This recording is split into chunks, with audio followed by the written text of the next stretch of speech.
regarderai des soldats français courageux, prêts à se sacrifier pour leur patrie. Ces hommes, c'étaient des héros. Mais ils n'étaient pas les seuls à combattre. Je vais vous raconter une histoire que vous ne connaissez pas.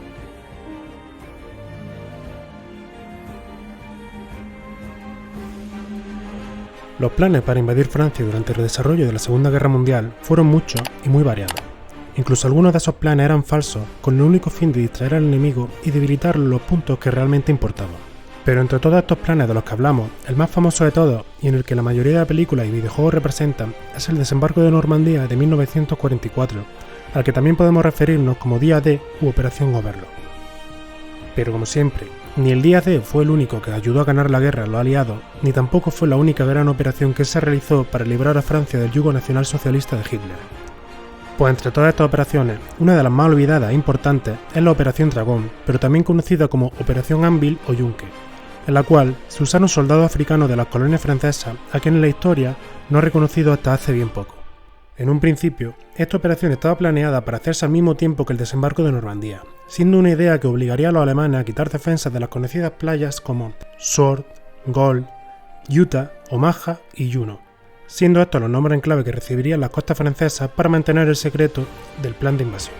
Sin embargo, la operación Overlord requería de unos recursos descomunales y dividir los mismos podía suponer el fracaso en ambos frentes, además de que toda la inteligencia previa que se había llevado a cabo antes para despistar a los alemanes sobre en qué lugar de Francia se llevaría el desembarco no funcionaría dos veces.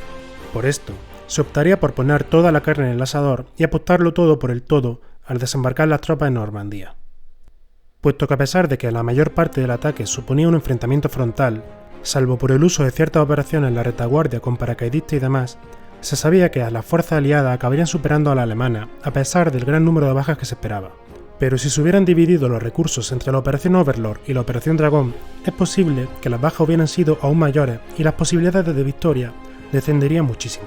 Por ello, se emplearon en Normandía más o menos 156.000 hombres, entre los cuales fueron abatidos unos 4.400 soldados aliados, mientras que más de 9.000 resultaron heridos o nunca fueron encontrados sus cadáveres. Por otro lado, los alemanes se estima que perdieron entre 4.000 y 9.000 hombres. Pero tras la victoria aliada en Normandía y la penetración en territorio francés, la guerra aún no estaba ganada, puesto que para que los soldados pudieran seguir avanzando necesitaban suministro, algo cada vez más complicado conforme se extendía el territorio ocupado. En este momento, si se quería expulsar a los nazis de Francia, la Operación Dragón se hacía más esencial que nunca. Sin embargo, la opinión de los líderes aliados estaba dividida. Unos pensaban que abrir otro frente en Francia era inútil, pues preferían usar los recursos disponibles para el frente italiano, entre los que suponían que la operación se realizase de nuevo en territorio francés en vez del italiano. Estaba el primer ministro británico Winston Churchill, mientras que Eisenhower, comandante supremo de los aliados, era de la opinión de atacar en Francia para dar una nueva red de suministro a los aliados que estaban estancados frente a los alemanes en la ocupación francesa. La opción de invadir el sureste de Francia saldría vencedora y el 15 de agosto de 1944, las costas francesas volvían a presenciar una ocupación a gran escala por parte de los aliados.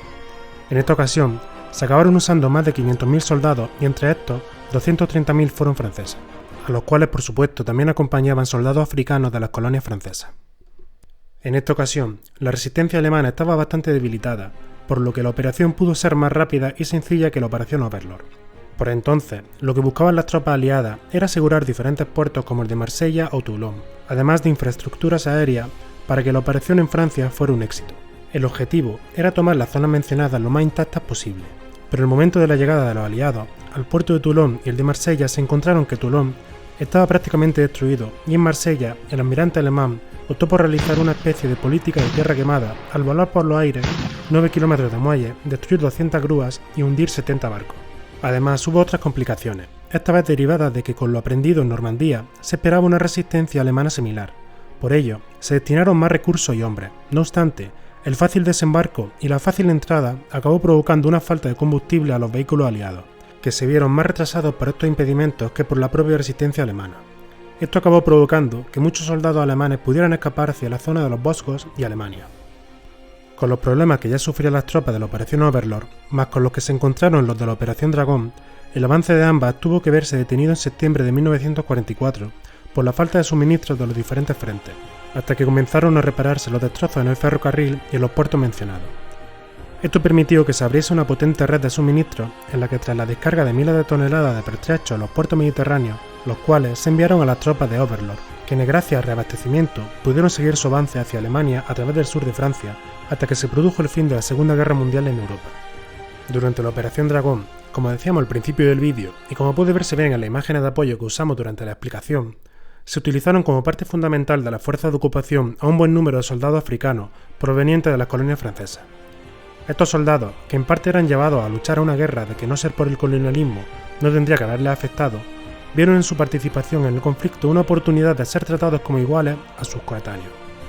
Sin embargo, a pesar de ser unos soldados igual de eficientes que sus compañeros franceses blancos, el gobierno provisional francés decidió blanquear el ejército al darlos de baja en masa a finales de 1945, dándole un amargo agradecimiento a aquellos que igual que todos habían luchado, sangrado y muerto al servicio de la bandera francesa.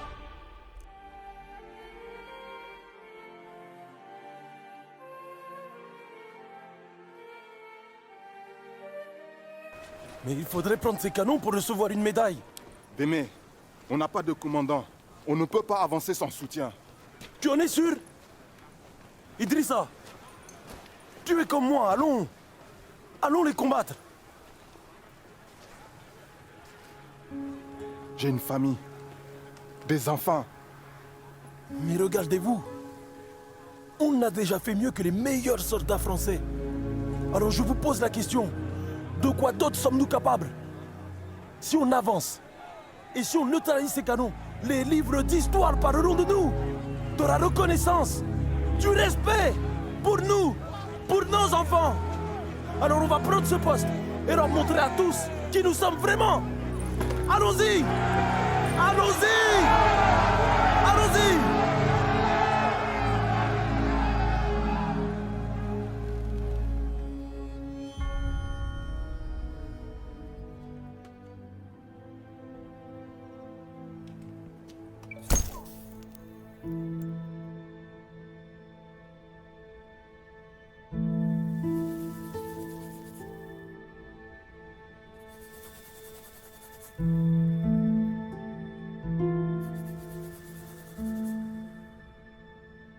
Quand l'armée française a libéré Paris, ils ont retiré tous les soldats noirs.